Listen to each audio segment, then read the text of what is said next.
Welcome aboard. It's Captain G with Global War 85's Castro's Paradise, turn 1.1, the Soviet Union. So we're going to jump right into it. The Soviet phase kicks off with global operations. And in this game, the Soviets and the US in this scenario are already at war. And the neutral nations on the map can only be brought into the conflict through either a Soviet insurgency or US counterinsurgency or through diplomatic efforts. All right. So the Soviet Union is going to begin by using insurgency, and I'm using my Soviet coup marker to represent that. We're going to attempt to place it in Chile. And when we do that, I'm going to put this where you can see it. Will you be able to see that? No. To do that, we have to roll some insurgency dice. The Soviets get one die free per turn for insurgency and can spend IPP to add up to 2 other dice. So I am spending 2 IPP to get 2 other dice. So I have a total of 3 dice going into the randomizer. And I'm attempting to place the insurgency. I need a 10 or more on any one of the dice. All right, 4, 3, 10. So Che Guevara and the boys are now in Chile. And on Tabletop Tactician's turn, he will have an opportunity to roll for counterinsurgency to determine who gets Chile in the war. So that completes my global operations. Next would be technology, but in this scenario, technology is locked with the technology, so we don't have to roll for it. The US has SEAD, suppression of enemy air defense. The Soviets have long-range missiles and anti-ship missiles as a result of that.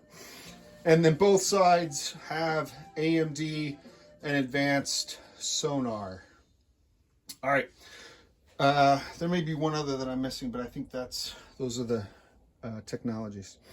So we skip that and we go direct to purchase units. So bring this over. 2 IPP for the insurgency.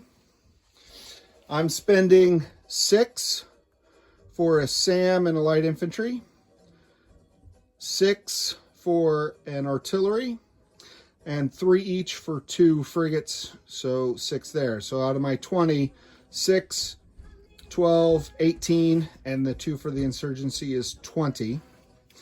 And then I produce 1 cruise missile and 1 anti-ship missile. So those are the Soviet builds. And we move from there directly to combat movements and attacks. So I have 2 attacks, 1 and 2. Attack 1 is from the major air base. We're firing a cruise missile over Sao Paulo into northeastern Brazil at this MBT. This SAM is down here in Sao Paulo, so he has no air defense, so it's a simple roll of a dice. 5 or less, he's dead. Anything else, we miss. Attack 2, a little more involved. We're going to invade the Falkland Islands. So this Soviet task force, represented here on this task force Maka, I'm sending my amphibious assault ship 1, 2 to pick up this aircav helicopter, and then 3, 4. It can move 4 because of the presence of the major shipyard, gives it a boost of +1. So he moves back and sends this aircav unit for an amphibious assault. The cruiser in the task force is firing shore bombardment at 2, first strike. From the aircraft carrier, I'm sending a fighter and a attack bomber in support. And then from this Soviet Army unit here in Argentina, the airborne infantry, they'll drop in, and the attack helicopter, which can fly over one sea zone and then onto the island as well. So that is all of the Soviet forces in Attack 2. So let's roll some dice, shall we? Bring you over here a little bit more. All right, first up, let's roll for 1 cruise missile going after that MBT. In the randomizer, I'm looking for a low number. Tabletop Tactician is looking for a high number. Oop, can you see that? That is an upside down 3, but it still counts as a 3, so that's a hit. So that was ordnance well expended. Knock out the US MBT. All right. Now, Attack 2. So here, we're going to fire first off the cruiser firing shore bombardment first strike at a 2 or less. Randomizer. Whoa, I got a 1. Now, I'm firing simultaneous to all the attacks. His first casualty is a SAM. If the SAM wasn't firing first strike, it would be dead, but it fires its air defense at the same time, so it still will get to fire. But I'm happy to kill it. So it shoots, and then it dies, and he gets 3 dice because I'm sending 4 aircraft into the attack. So 3 dice at 2. 4 aircraft and an airborne, technically. All right. Wow. Woo. What a roll. Wow. Okay. So 3, if it was AMD, would be a hit, but for air defense is a miss. But he did get 2 hits. That is devastating. Devastating. So I'm going to lose both my helicopters. My attack and my air cav. Do I want to? Yes, because I have to take this last. Ouch. Well, I got to get him, and I have to hope he misses. So that's it for the SAM, but he did his job. All right, so what do I have left in the attack? I got to reduce a couple of the dice here. All right, I have an airborne at 3. I have a fighter at 6, and I have an attack bomber at 7.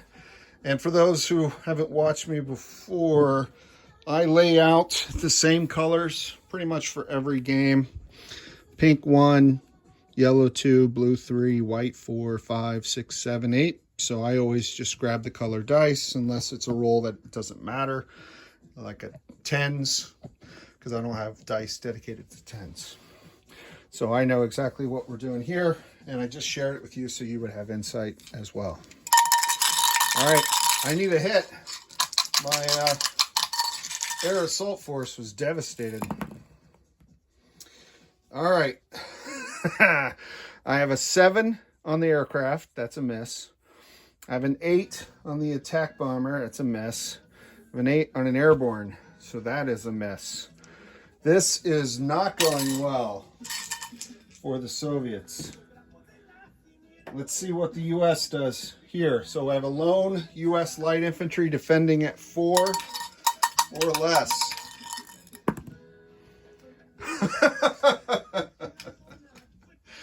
He got a 2. The math was there on this, I swear.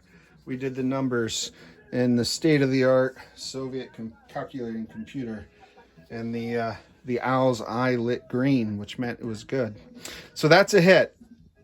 I'm going to take the airborne casualty, and I have to call off the rest of the attack. I just don't have... I'm not losing aircraft on the first turn. So that's it. So the attack is done. That was a failure on the Soviets' side. Ouch. All right. Well done, Tabletop.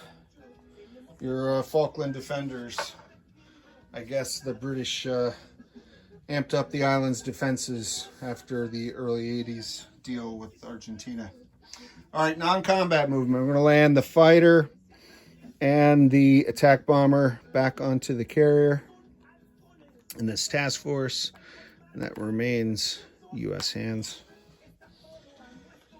Ouch. I'm going to move by sea lift the next gen MBT out of Peru. 1, 2, 3 zones coming up here into Buenos Aires. And until this is resolved, I'll leave one mech in Patagonia, and the other mech will move up to join those forces there. Okay. And I think that is, oh, my frigate as part of this task force is moving 1, 2 to P-72 to be with the diesel electric submarine. And for those at home, advanced sonar means that frigates have the same subdetection as destroyers, and submarines can't move through other submarines. So even if I had just left the sub here, his sub couldn't move through that sea zone because I could stop him for a round of combat if I wanted. All right, so that's it for, that's it for my non-combat. So let's move to end of turn phase. We're going to place our units. So let's bring this back. I had 3 cruise missiles, fired 1, built 1. So I end up with my starting 3. And then for anti-ship missiles, I started with 2. I built 1. I did not use any. So now I have 3 anti-ship missiles as well on my tracker. Okay. As far as placing units, I'm going to place from this major shipyard both frigates here with the task force. I'm going to place my artillery here with the army group. I'm going to place the SAM and the light infantry in Peru at that minor army base. Okay. So that's all my units. Now we're going to collect income. My base income is 2 IPP for Argentina. And my bonuses are standard 10 IPP per turn. So 2 5s gives me 12. And I don't get my bonus for the Falklands, which would have been 4 IPP. But I do get +1 for the other zones I have. So Peru is worth 1, and this guy's worth 1, Patagonia. So +2 more. So I end up with 14 IPP for the Soviets. And that is a mixed but generally unsuccessful turn 1 for the Soviets. Captain G. Next up is Tabletop Tactician with 1.2 U.S. forces in South America. Captain G, over and out.